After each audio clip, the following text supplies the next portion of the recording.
Okay, we're going to go ahead and get started with this morning's presentation about brewing beer in the Czech Republic. And you may not know, or maybe you do, but brewing beer in Czechia has a long tradition. You've heard of the Pilsner beer. It was developed there in the mid-1800s.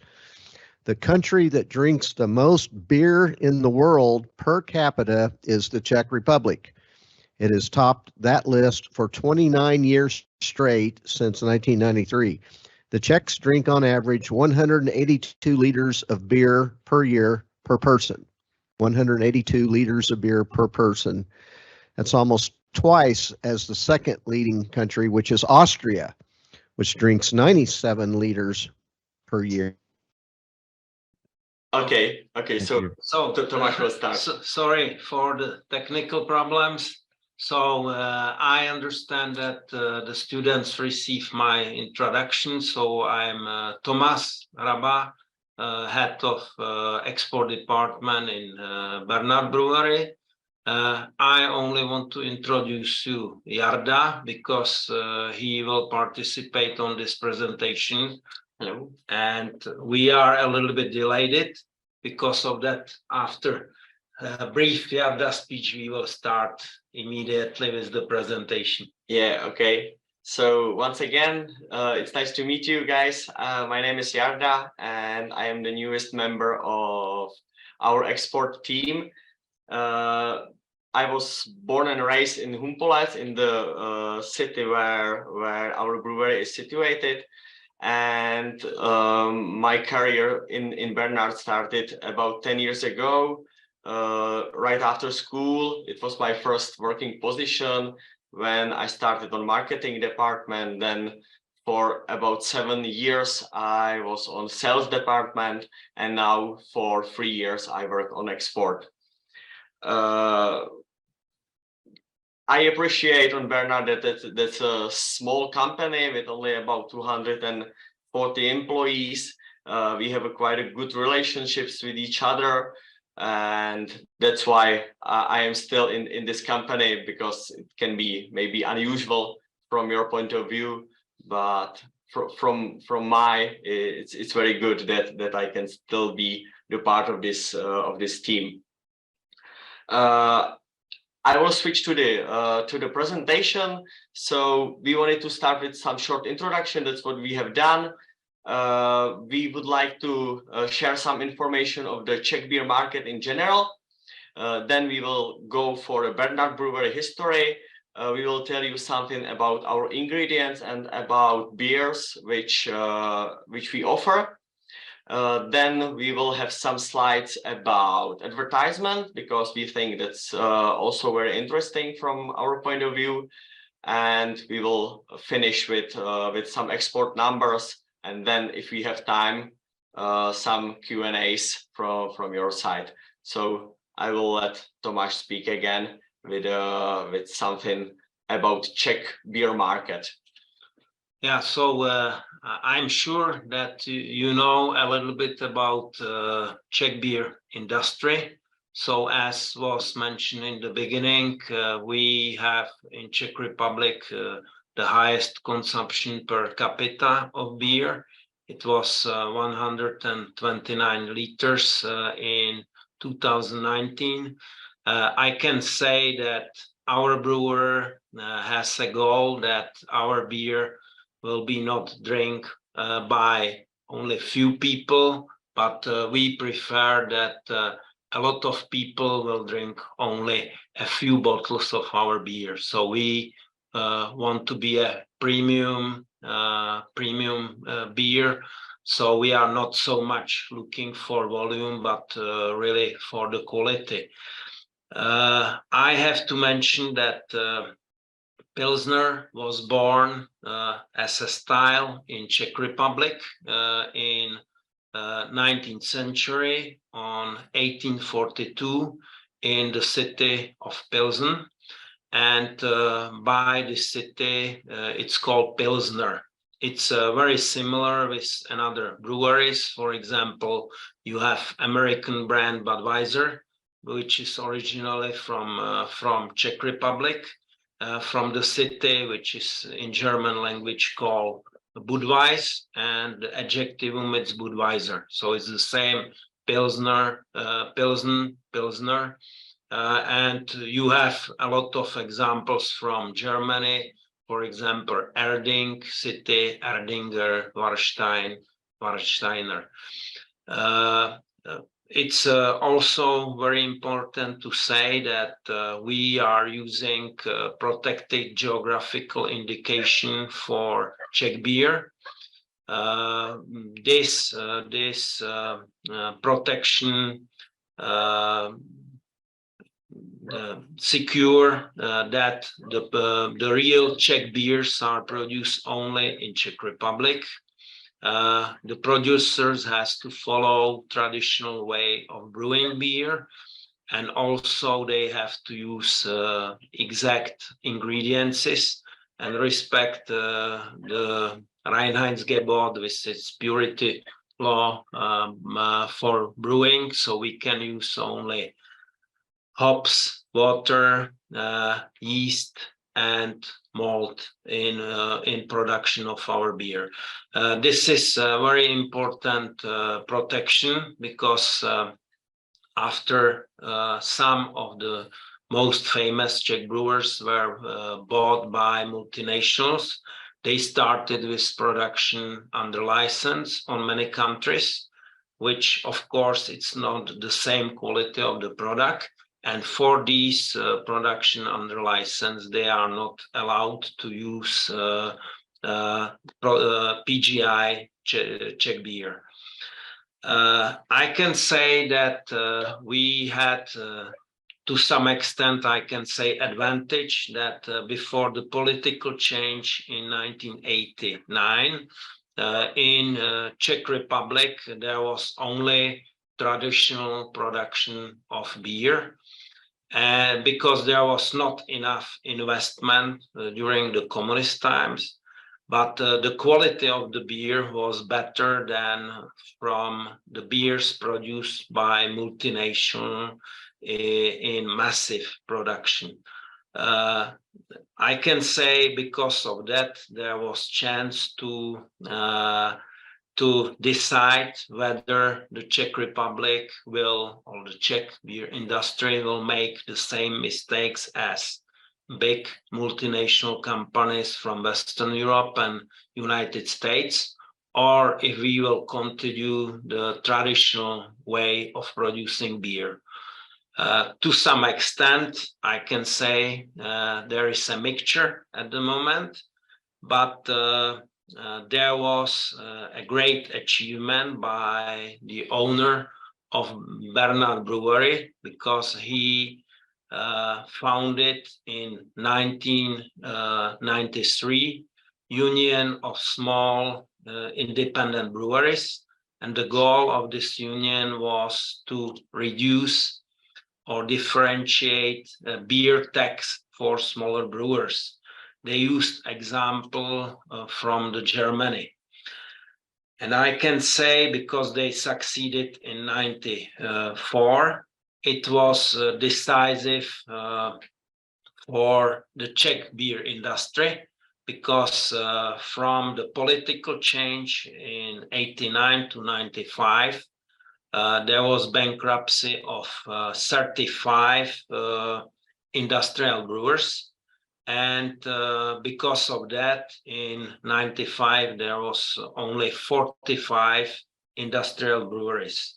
After this tax change, there was no bankruptcy of these breweries. But on the other hand, also the Czech beer industry the biggest players were bought by multinationals. So this is the reason why at the moment 45% of the market share it's controlled by Asahi, formerly SAB Miller Group. To this group belong Pilsner Urquell and other brands. 18% of the market is controlled by Coors Molson, with the most famous brand from their portfolio, Staropramen from Prague. And the third biggest group, it's Heineken with 13. And they have several brands like Starobrno, Krušovice, and so on. So the rest of 25% is divided to smaller industrial breweries, and one of the brewers, it's Bernard, and we have approximately 2% market share. I should tell you more about the history of our brewery. It's important that the brewery was founded in 1597, but I have to say that it was a local brewery, so with not big production and with supplies in the territory or the surrounding on the brewery. Unfortunately, after Bolshevik Revolution in 1984, the brewery was nationalized in the following year in 1949. And we will show you on the presentation how the brewery looks like after the communist stewardship. And that was the reason why the brewery, because it was close to bankruptcy, was privatized in 1991 after the political change. But I have to say that the Czech co-owners bought the brewery in auction for 2.1 million euros, but the book value was 380,000. So because of that, experts in the brewing industry proclaim that the brewery would bankrupt in 1 year. It didn't happen, fortunately. One of the most important reason was that, as was mentioned before, Mr. Bernard established a union of small independent breweries, and they were able to agree with the government to reduce tax for small breweries in 95.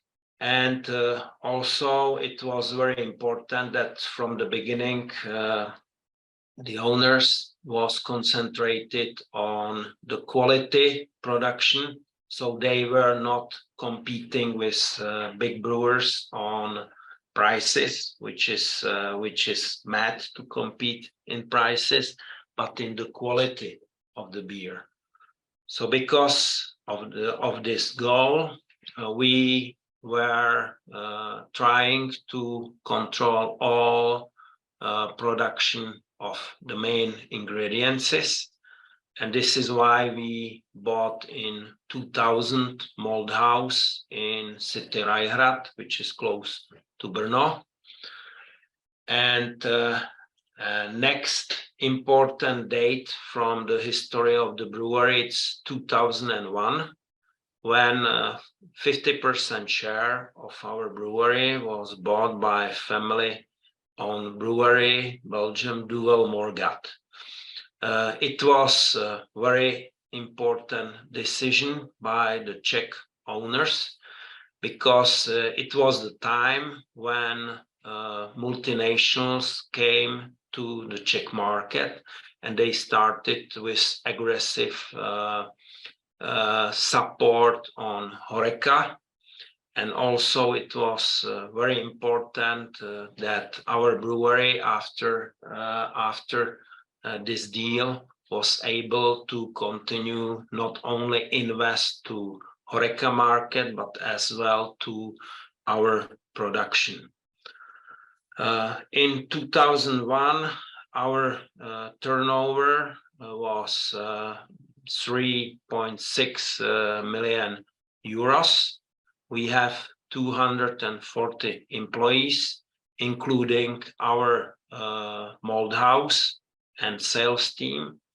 And probably it's also interesting to say that in 2021-22 we open a new visitor center.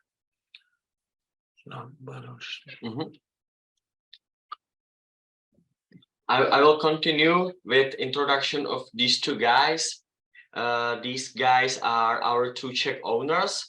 On the right side is Mr. Vávra, who is our main brewmaster, and he's the, let's say, inventor of the whole recipe of our beer.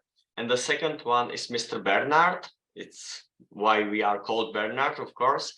And these two guys met each other in Ostrava brewery, actually by accident, and they became friends. And then in that year, 1991, they decided to buy that ruin of the brewery. And as a picture that it really looked like a ruin, I have some pictures where you can compare how it looked in that year 1991 when they decided to buy that very old-fashioned brewery, and how it looked now. So I hope it will work even with some technical problems. This is the first picture. Maybe. Not sure. Not sure if you can see it, but I hope so. This first picture is the main gate to our brewery, and even this building on the left side where we have laboratory and our economy department doesn't have 2 floors anymore, but from about 2 years back we have 3 floors. But I don't have any current picture, so if you want to see it, you just have to come to Humpolec and see it by your own eyes. On the second picture, there is a main yard where excuse me, Jarda, just a minute. We have only 10 minutes left in the presentation because of technical difficulties. Okay. Could you go to the advertising and marketing portion? Okay. In the remaining time. Okay, I will do it very briefly. So this is a main yard, our brewing house, which is the most important place in every brewery, heart and the soul of every brewery.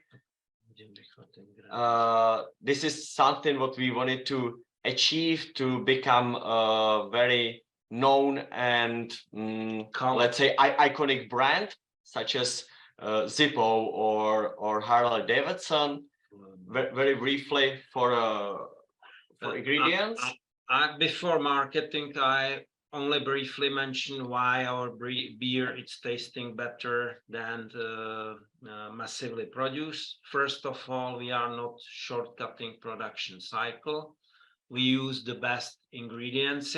Of course, water is the main part of the beer. It's about 80%. We are using our own wells, which are 1 kilometer from the brewery.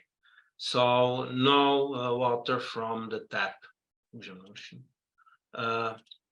Next ingredients, it's important. It's our mold house. This is the biggest floor mold house in the world. Again, it's more time consuming to produce mold this way, but the quality is different, and we produce Pilsner malt on our mold house. Next ingredients are brewing yeast. From 2014 we are using 2 different cultures, bottom fermented for lager, and we also started with top fermented brewing yeast. I have to say that both ingredients is yeast and malt we are selling to microbrewers because we consider them as co-workers, not as big companies, as competitors. The only ingredients we are buying, it's hops. It's from Rakovník, Žatec. From Žatec, SAAZ. So this is the best ingredients or hops in Czech Republic. Our beer, it's unpasteurized. We are splitting first and secondary fermentation, which is very important for a lager, Pilsner, Czech type of Pilsner, using horizontal tanks for maturing the beer. There are some main SKUs. I will mention only the first one, the celebration lager. So we started to use swing top bottles on 2002. The beer, it's unpasteurized, and it's unique that there is secondary for a lager, that there is secondary fermentation in the bottle. So maybe we can skip to marketing activities. We have 12 Bernard pubs in Czech Republic, which is like our own franchise of restaurants. We have also Bernard stores where people can buy bottles of our beer. And now to marketing, we are not doing very similar advertisement as the big companies. We are doing it our own way. So for example, right here where we wanted to show that our beer is a jeweler, so you can see a few interesting pictures. Another one is quite important for us because when we edited the first swing top bottle in 2002, which doesn't need any opener to get in, we went with this advertisement on the left side hanging on a rope, and on the right side with the sign looking for a job in Pilsner and surroundings. So we were challenging a little bit Pilsner Urquell, which is the biggest brewer. And also this one is very popular, where you can see Mr. Bernard in the uniform of a guard against Euro beer, because we didn't want to have similar beer as any other. We are trying to find our own way to persuade customers that our beer is the real one and the better one from all beers they can buy anywhere. So that was for the advertisement. Now some numbers, but I don't think we have so many time.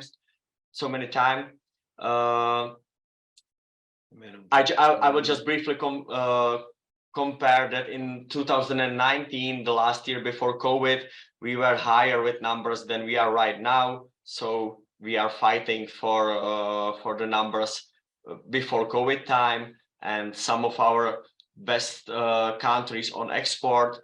We have the strongest partner in Sweden, where we are on a Systembolaget, which is state monopoly for selling beer. And that's actually very briefly all of our presentation. So maybe we have like 3 or 4 minutes for your questions. Yes, any quick questions? I guess we can't get the beer in the United States. We would have to special order it. Well, we have a partner on Eastern Coast. They are called Total Beverage Solutions. They are located in southern Carolina. Yeah. And unfortunately, we have started the business in 2019 during COVID, and it's not developing according our mutual plans with the importer, because I have to stress that even transport has increased during COVID from 20 euros per hectoliter, so which is I don't 12, know in barrels, 12 maybe, and more than double. So even the transportation, it's really working against importation. And I can say that a lot of brewers which are exporting beer to United States are working with a big loss, and even importation of American beer, even some good quality like Lagunitas have been already replaced by production under license in Europe. So I can say the import business or export, it's quite struggling right now. So I'm curious, with your business in Europe, how you market and try to get into those other the other European markets. What type of marketing, promotional, sales tactics you use to get into those other European markets? Yeah, from an export-import perspective. Yes, so I can say we are competing on the quality of our beer. We didn't have enough time to explain about the quality, but I have to stress that our production cycle, it's about 40 days, and the big brewers, multinationals, are producing beer in 1 week time. So of course our production, it's more expensive. Our lagering, it's in special horizontal tanks under the degrees of 2 degrees Celsius, which is very expensive. And big brewers are producing beer only in vertical tanks, and they call this beer lager even when there is no lagering period, because even our first fermentation lasts longer than production of this multinational. So let's say, especially in Europe, Czech beer has a very good reputation, especially Czech Pilsner. There are not so many independent brewers who can make successfully export business, and we are cooperating with independent family-owned companies which have a good portfolio of beers. Especially we want our partners do the draft business. So I can say all these companies are working on their name, on their account, and they are responsible together with the brewery to set up a marketing mix in each country. Well, thank you very much for an excellent presentation. I'm sorry for the technical difficulties. They were on our end. You had no responsibility for that at all. We take the blame.